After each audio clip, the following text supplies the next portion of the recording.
Good afternoon. My name is Antonio Scott with the African American Mayors Association. Thank you for joining us and welcome to the Mayors Institute. We're glad you joined us for this kickoff session to the 2021-2022 curriculum. A big thank you to our sponsor, the Kauffman Foundation. Without their partnership, today's session would not be possible.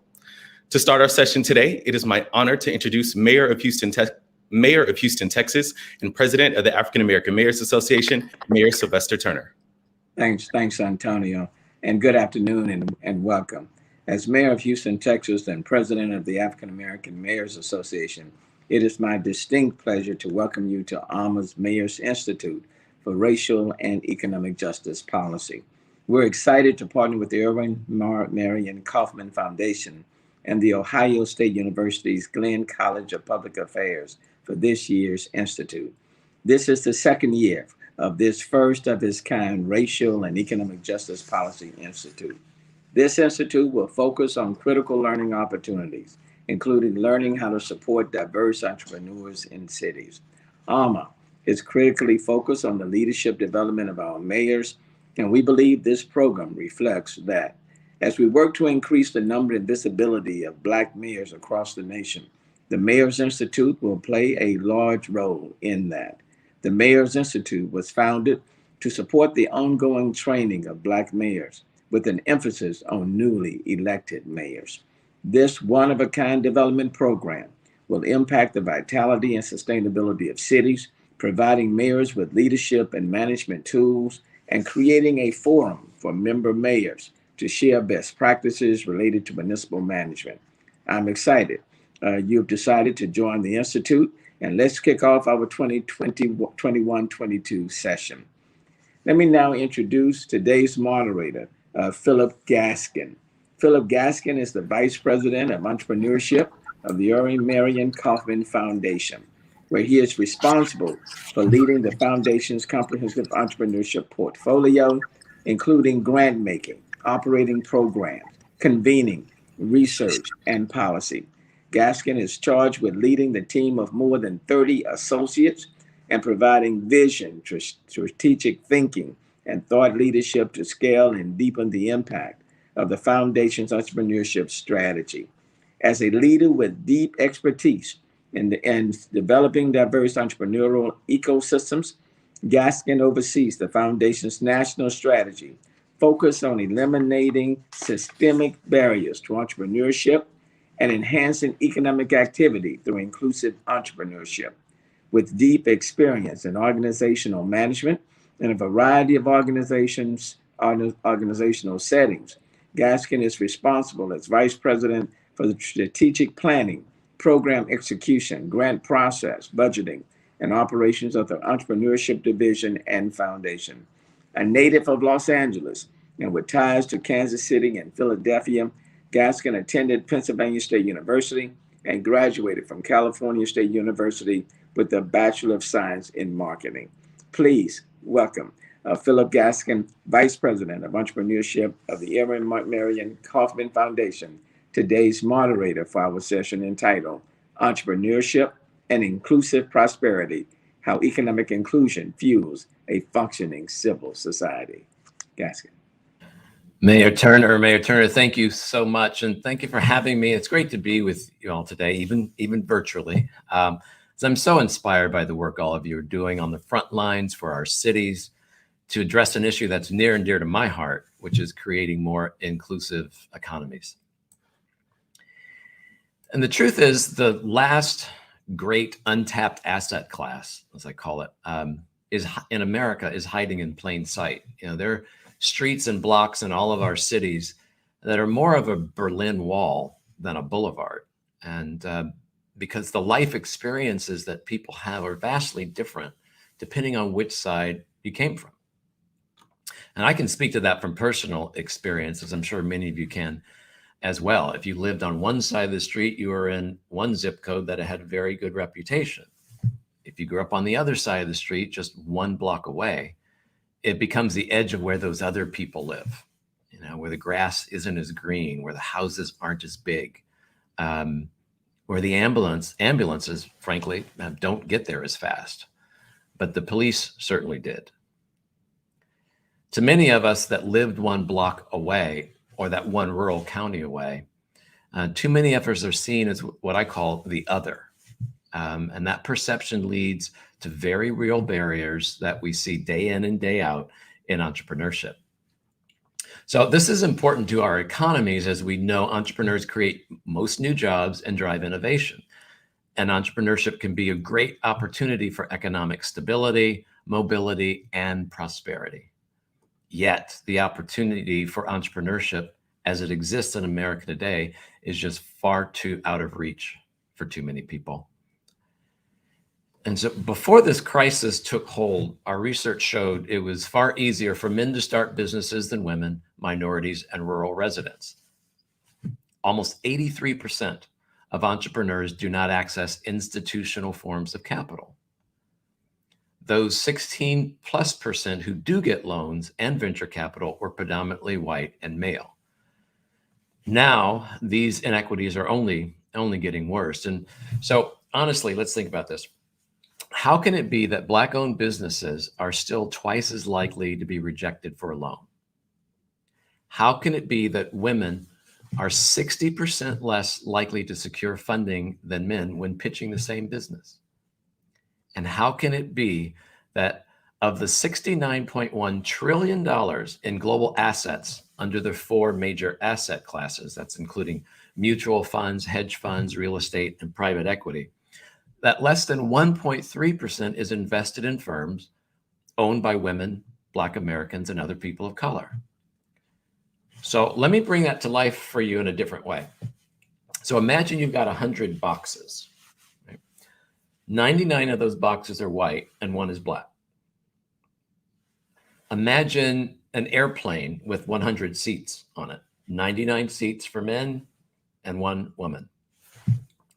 Imagine an awards show that hands out 100 statues, 99 to white men and 1 to a Black woman. That's the state of our asset financing today. So, ask yourself this: in a competitive global economy, do we really believe that America can afford to waste the energy and ideas of even 1 entrepreneur, let alone half its population? So I look at it and say, then how do we remove the friction, as money managers would say, to change outcomes and change lives? I'm going to go into this for you in a number of different ways. And our passion at the Kauffman Foundation is to change conditions for entrepreneurs by changing the systems in which they operate. And we do so by identifying the barriers that entrepreneurs from marginalized backgrounds face, and then tackling the root causes rather than just treating the symptoms. And so we seek to build inclusive prosperity through a prepared workforce and entrepreneur-focused economic development. And that aim is to overcome historic and systemic barriers due to race and gender, geography, so that all people have the opportunity to achieve economic stability, mobility, and prosperity. And we work with elected officials, policymakers, organizations, ecosystem builders across the nation to help develop an economy that works for all people by making entrepreneurship the integral part and the components of policies, programs, and practices. So, offer a generational opportunity for change. But what are those levers that we can pull to support a more equitable economy? So the first, I'd say, is opportunity. So entrepreneurship can be an engine for sustainable growth and prosperity, but not if it remains so hard for so many people to access. Too many entrepreneurs face a confusing gauntlet of outdated regulations and permits. But unlike big established corporations, entrepreneurs, they lack the means to hire teams of consultants and attorneys and lobbyists to help shape and navigate their systems. And the second is access to funding. We need to close the wealth gap for those who have the talent to become assets for the community if they can get the assets that they deserve to start a business. Closing the credit gap for entrepreneurs who are still weighed down by those invisible walls they can't touch or feel, but it affects them every single day. And the third is access to knowledge. Far too many courageous entrepreneurs take risks without starting business without really knowing where to begin. So we've got to provide better networks, mentors, support organizations who have the know-how to help turn those ideas that they have into reality. It starts at an early age too. So we need to nurture a more diverse pool of talent by giving students and teachers K through 12 the real life learning experiences that they need to succeed. And the fourth is access to support. Maybe you've got a really good idea for a business and there's an entrepreneur support class across town, but you're a single mom and you can't go because the cost of childcare is just too high. Or the number 5 bus that you used to take just isn't running anymore. Finance, credit, infrastructure, healthcare, childcare. These are all barriers to entry that are desperate for transformational change. So we've got to work together to ensure that risk takers are not locked out of opportunities that can lift their families up and their communities up. And the Kauffman Foundation, we refer to this as America's New Business Plan. It's our bipartisan plan that's focused on creating jobs and rebuilding an equitable economy that works for everyone. And so this isn't about taking from one place and giving to another, or taking from one population and giving to another. It's about realizing that cities across America, towns across America, the last great untapped asset class is living just one block or one county away from the places that we've always looked. It's time for all of us to look one block over to see the genius that's waiting to be ignited and the millions of entrepreneurs who just need a chance to show what they can do. It's long past time that we recognize, like it or not, that we're all in this together, and that work and the work that Kauffman Foundation and our grantees are doing is just one part of the puzzle. But overcoming systemic barriers requires more work of foundations and nonprofits. It requires policy and systemic change.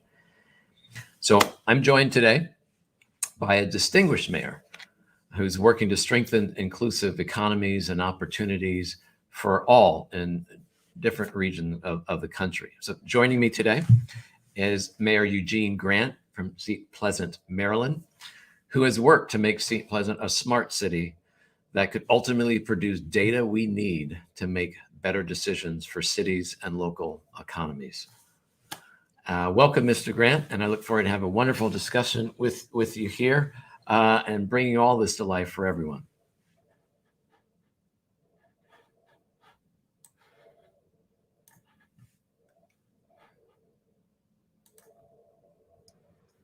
Thank you very much. Appreciate You're welcome. Great to see you. Thank you for being here. Thank you. I'm going to start out with, so I talked a lot about barriers there. And so when it comes to reducing barriers to access, what are you seeing in your cities that's working? And what do you think other mayors need to do on this front of reducing barriers to access? Yeah, let me first again thank you, Brother Gaskins, for being a part of this panel and leading this discussion.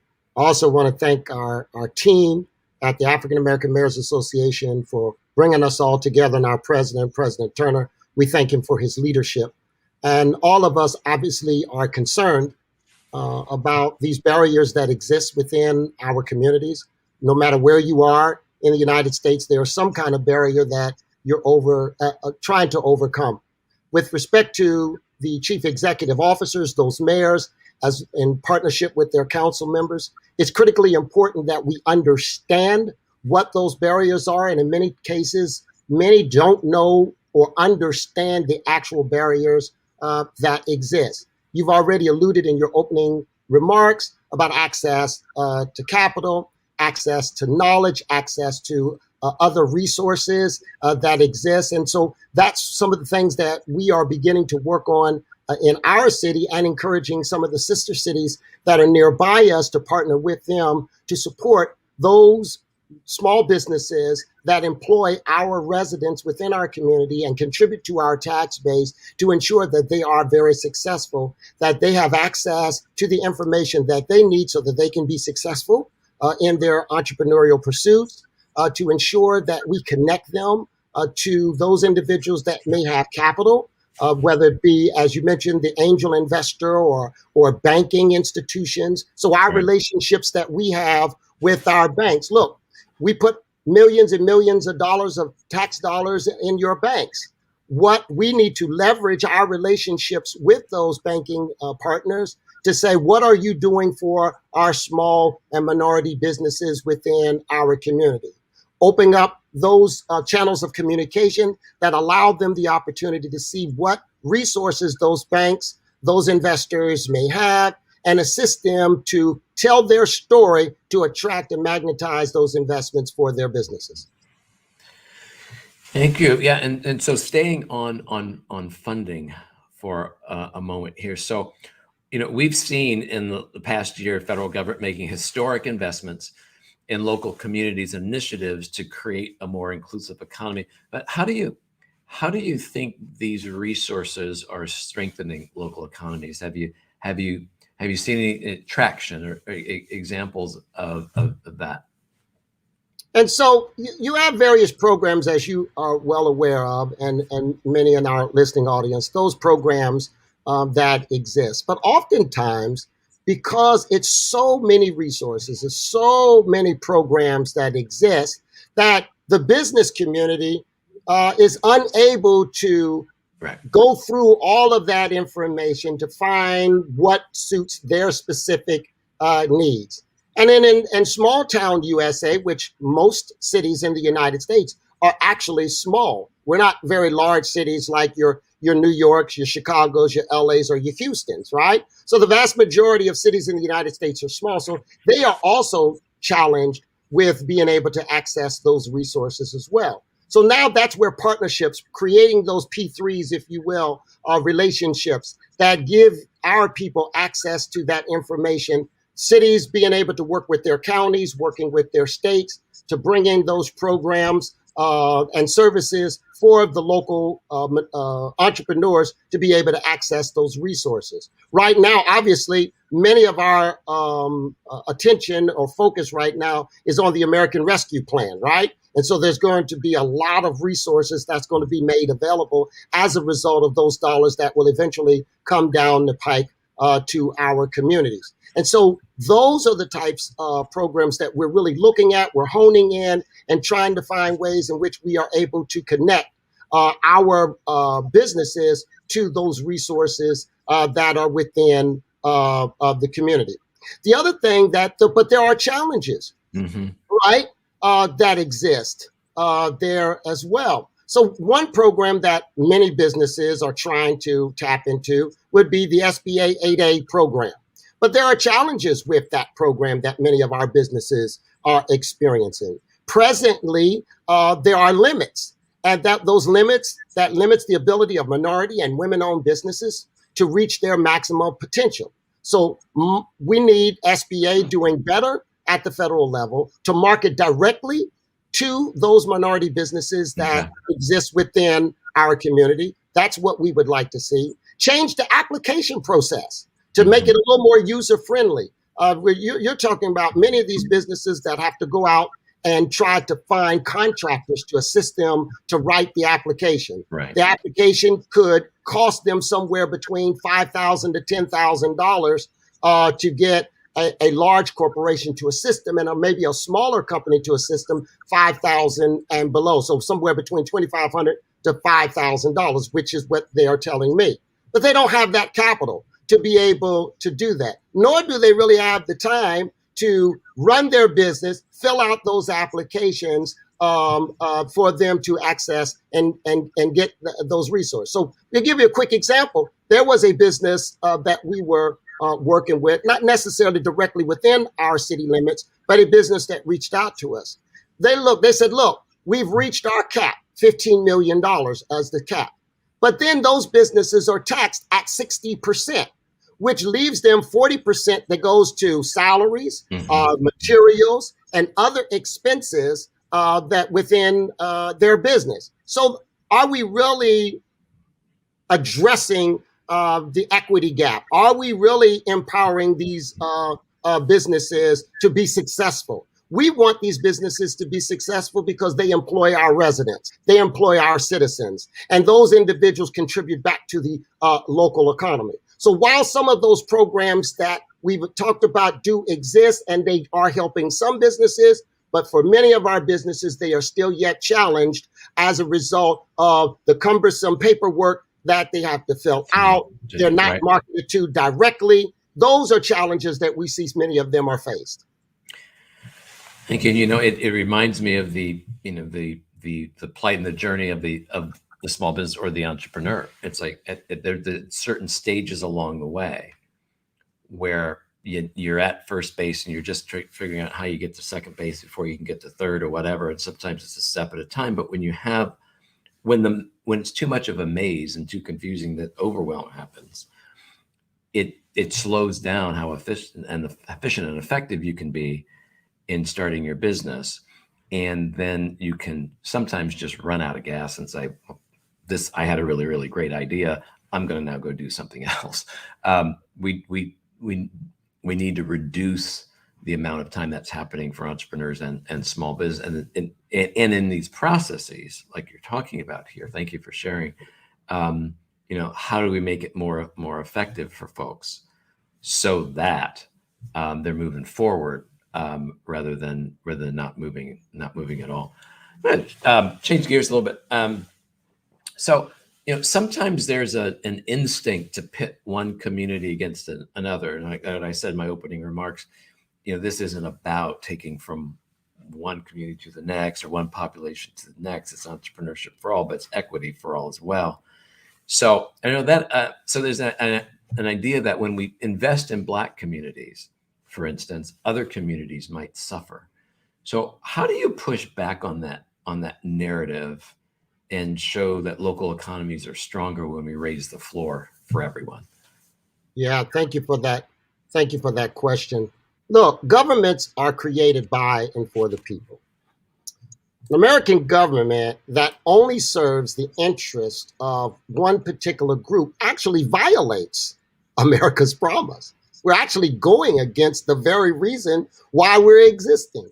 The reason why we left England is because individuals felt that they were not included. So we create this thing called a constitution that says that there should be equal protection. So our constitution grants equal protection under the law, and thus there should be equal opportunity. The American dream does not promise equal results, but it does promise equal opportunity, which I think is very important for us to say when we're pushing back.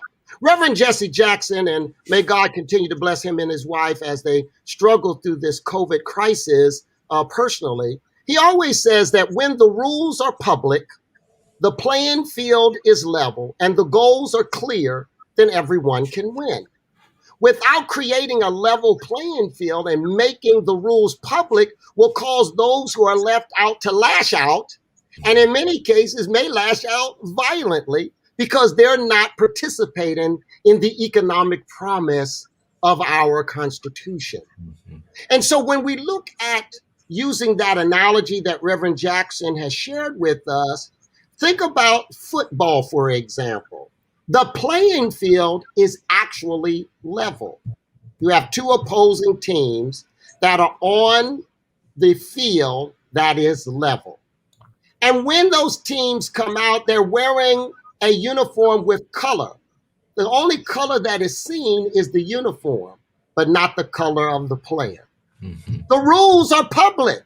So both sides of the team understands from the beginning what the rules are. No team has access to information more than the opposing team. We all know because the rules are public for everyone to read.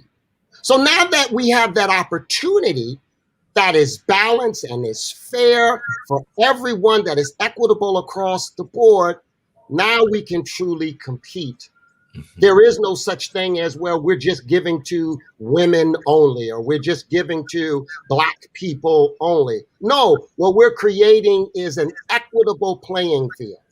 And once we create that equitable playing field, we are actually producing better services. We're producing better quality products for the consumer to be able to consume and utilize.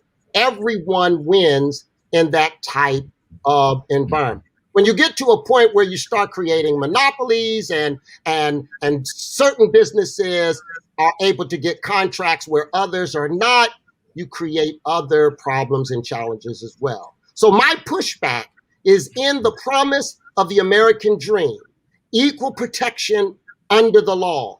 We are all created equally, and that we're endowed by our Creator with certain inalienable rights, that among these are life, liberty, and the what? Pursuit of happiness. And so if we want all of us to pursue happiness together, then we need that playing field that is level, those rules that are public, and that race is no longer looked upon as a form to choose who should and who should not participate in the game.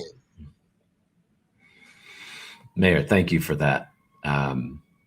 Let that digest with everyone. That's fantastic. Thank you. One thing you're talking about, I got a visual when you were talking about the football players on the field. And I say sometimes there's transparency, but then there's also visibility. It's visible. Can I see everything? Is it visible? And that analogy had that the players were visible. And I think that we hear the words authenticity, we hear a lot of different words that are used today, but the visibility, can I see everything and understand everything clearly, is the visibility level. Is that playing field level? Does everyone see that? And I go back to what we're talking about here with businesses and entrepreneurs. It's when so many of the steps are not visible, that knowing on it goes, like I use that analogy, the baseball analogy. Entrepreneur, I'm on first base. I'm not necessarily trying to hit the home run and get it. How did you get to second base? Give me that visibility of how you got there. And then how to get to third, and then I'll eventually get to home, type of thing. And I just think that that's so key. So you brought so much to life for me there. Thank you again. Are there just thinking of are there more tangible, put into tangible steps that if we were to talk today, what are the top 3 things we would want federal government in its lending or in the funding programs? What are the top 3 things? Anything come to mind? And I know you've shared some things, but I'm just wondering if there's some that are more priorities than others.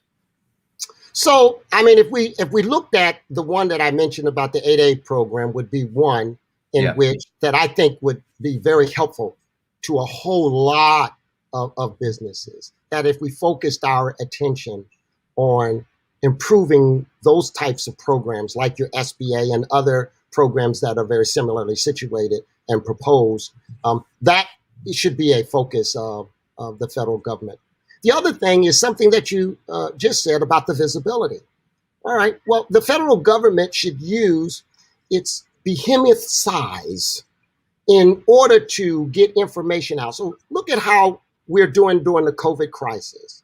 It was like an all hands on deck situation where we disseminated information where you could get the shot, or even before we got to the shot, look, we all need to come into our homes. We need to wear masks. We need to use sanitizers. We need to socially distance. There was constant themes and messages. Well, for the entrepreneurial community, what is our messaging? Mm-hmm. What are we doing as a government, both the federal, the state, and local governments, that we have a message that reverbs throughout the entrepreneurial ecosystem that we all can relate to in terms of improving our small businesses? We realize that the vast majority of businesses in the United States are small businesses. Right. So those are facts. That's not something we're not debating that. That's not a Republican Democrat discussion, debate, or anything of that. That's not a minority or non-minority debate.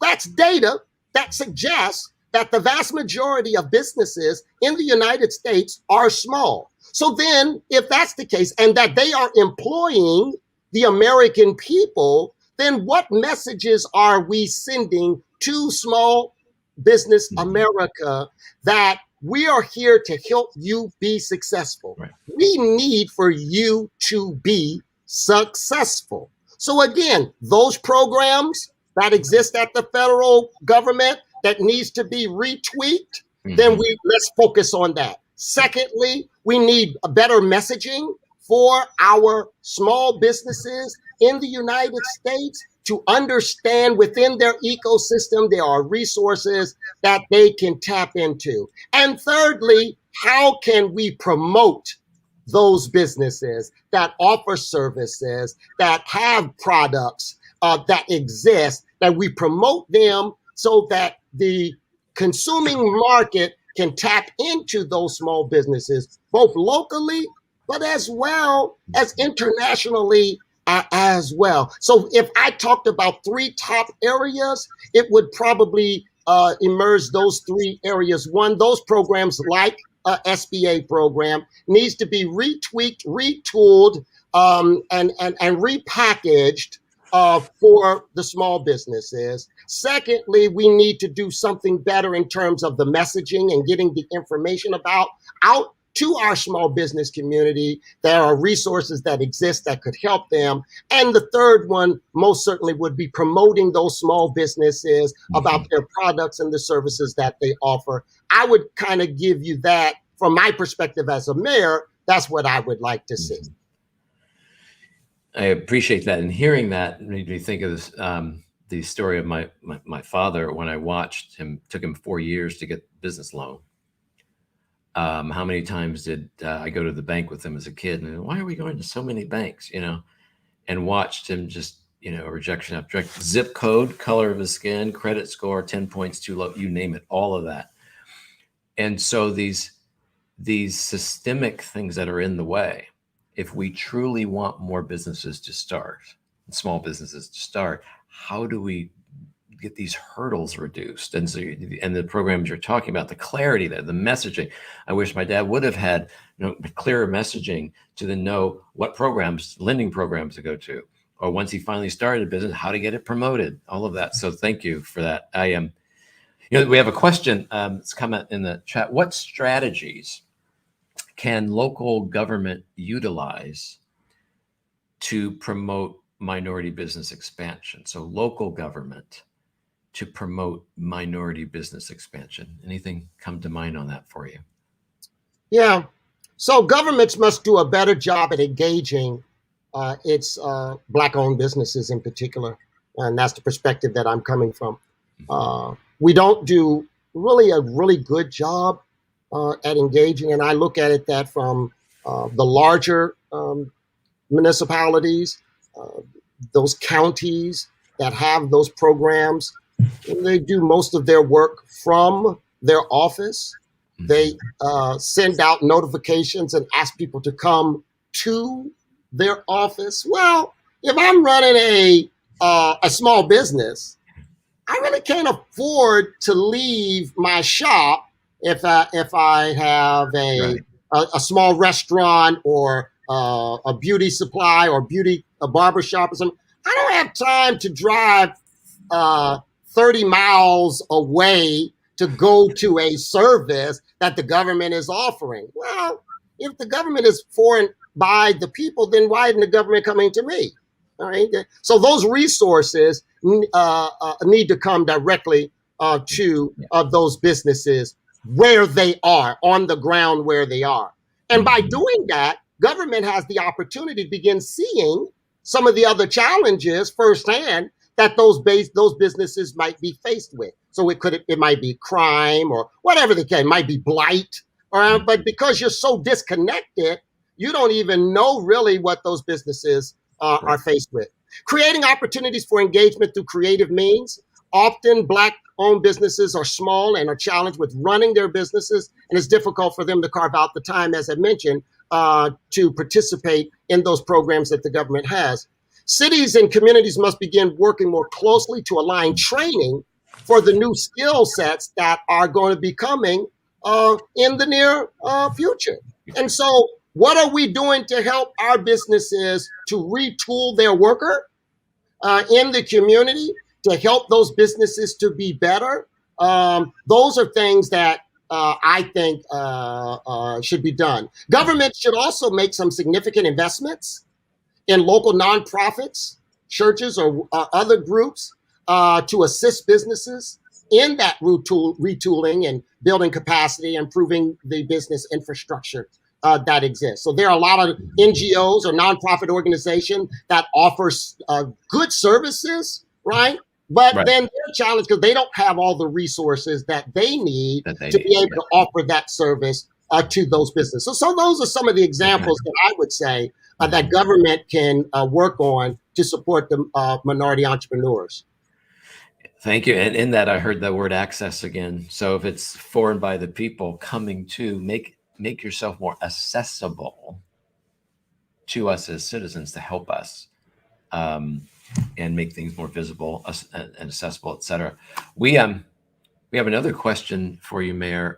What community resources are available in your area for minority entrepreneurs? Yeah, so thank you for that question. So for us, again, we are a small municipality, so we don't offer direct services. So, but what we do is we connect them to services at the county level and at the state level. So we'll go and we'll talk directly to our businesses. We'll go in, we'll have conversations directly with them. You know, what are you faced with? Because again, I need those businesses to be successful because they generate tax dollars to help us pay for the bills to offer the services that we offer for our residents, right? So I need for them as a mayor, as a local elected official, I need for them to be successful. So what resources are there? So the Economic Development Corporation exists within Prince George's County. So they have like an EDI fund.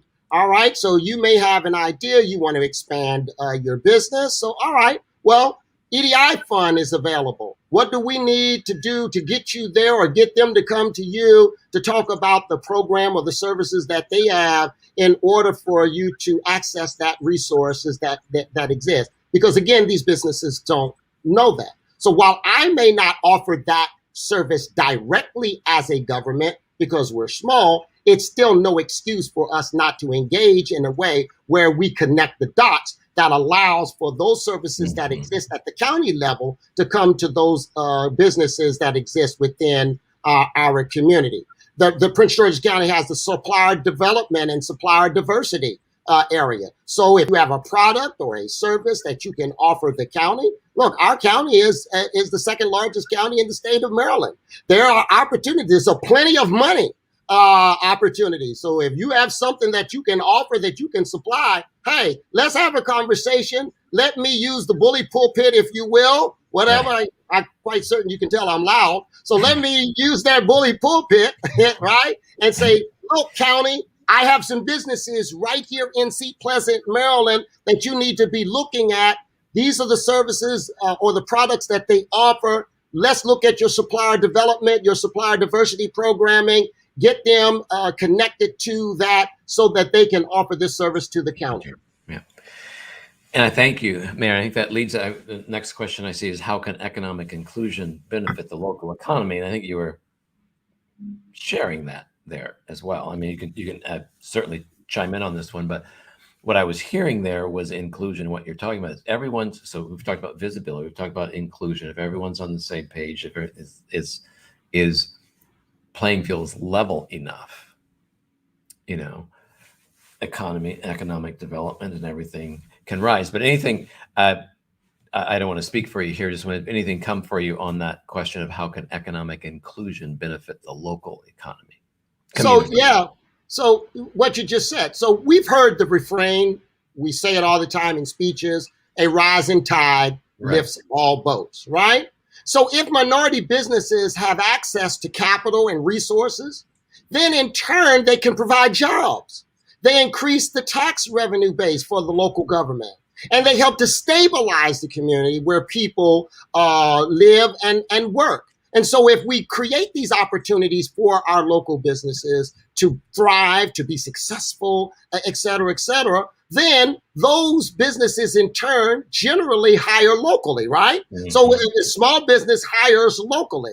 And so if they hire people within my community, then my unemployment rate, right, numbers begins to decrease. Then I'm giving opportunities for those individuals in my community. Instead of standing on the corner, now they have a place where there's meaningful employment for them to go and make a living for themselves and their families, contributing to a stabilized community. That's exactly what we're looking for. So yes, that rising tide lifts all boats. So that economic inclusion benefits the community as a whole, not just that business by itself. By itself, right.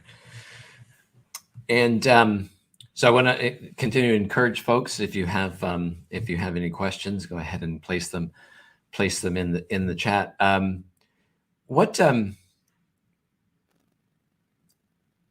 number of questions and things that we've talked about so far? Anything that we haven't covered yet that on this subject that comes to mind for you that you'd like to share? Feel free. I know had some questions, but don't always have to be on the question script. But anything else come to mind for you? No, I appreciate that, Brother Gaskins. And again, I appreciate you and this engaging conversation. There was a question that the staff had sent that I thought was kind of interesting. And they said, what professional advice can you offer minority entrepreneurs interested in launching a new business? I think that's an interesting question. Let me explain why. Oftentimes in our community, we have people who are very skilled at something. So let's say they're a good cook. And so they prepared cookies or cakes or soul food or whatever the case might be, right? And so they start getting this little following because they're cooking from their home and, selling dinners or cupcakes or what have you. And so somebody says, man, you should open up a business. Well, yeah, that sounds good. But their skill set is in baking or cooking, not necessarily running a business. Two different things, right? Right. And so one of the things that I would say is, one, you have to be honest about what your skill sets are. Mm-hmm. So we sometimes lie to ourselves, or we allow people to lie to us and boost our egos. And we jump out there when we're really not ready to jump out there. We haven't done our due diligence. We haven't done the things that are necessary to be successful. And so therefore, then we lose out. And then we want to blame, well, the people didn't come to the store or whatever the case might be, right? I don't want to go too far into the blame game, right? So we want to be honest with ourselves in terms of our skill sets. Secondly, we want to research and fully understand the industry that we're getting into and understand the competitive market. So yeah, you can fry some chicken, and so can 20 other people fry chicken as well. And there are 20 other businesses that are actually frying chicken. They're doing it, right. That are actually doing it. So understanding and fully doing the research on that enterprise. Understand if the service or product that you are offering actually fits the community where you want to locate your business. Mm-hmm. Right? So if there's no market potential there, and the potential for the market to grow, really is that the best place for you to open up your business? Clearly, if you're in the Sierra Desert, you shouldn't be opening up a fur company, right? And because they're not wearing fur coats in the Sierra Desert. And so that, it may seem like I'm trivializing it, but I'm using that as an example, really to get people to really focus and hone in about the service that they say that they want to offer. Really, is that community sensitive? If it's a Jewish community or a Muslim community, selling pork really may not be the thing you want to do in that community. The other thing is automating your processes to become more efficient. And so you'll spend a lot of time doing paperwork, balancing your books, etc. Really need to be looking into what software packages exist out there to help you be efficient with your time and efficient with your process. If you can't be more efficient, then again, maybe you need to really rethink if you really want to get into business, because cooking and baking from your house is different from commercial cooking. And so you really need to understand and ensure what you do creates a customer-centric business. I tell you, we run our government in creating this a smart city. The focus is creating a citizen-centric government. Well, we adopted that from Jeff Bezos, who is the founder of Amazon, where he said he's creating a customer-centric company. Obviously, it must work for him because he created $1 trillion company. So customers obviously must be important. How often do we see in some of our communities where the sign says business operation hours is from 9 to 5, and you get there and the store doesn't open until 10? We have to ensure that whatever we do, that we're creating a business that is customer-centric. Everything must be about the customer, because if the customer is satisfied, the customer comes back.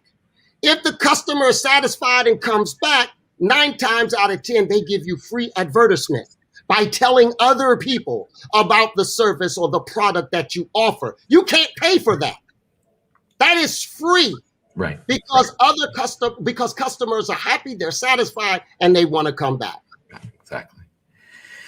Mayor Eugene W. Grant, Seat Pleasant, Maryland. Thank you so much today. The knowledge, the tips, the advice, and the urging, very much needed and appreciated. And I want to thank everyone out there today. I'm going to turn back over to our initial hosts of the day, but wanted to really thank you all.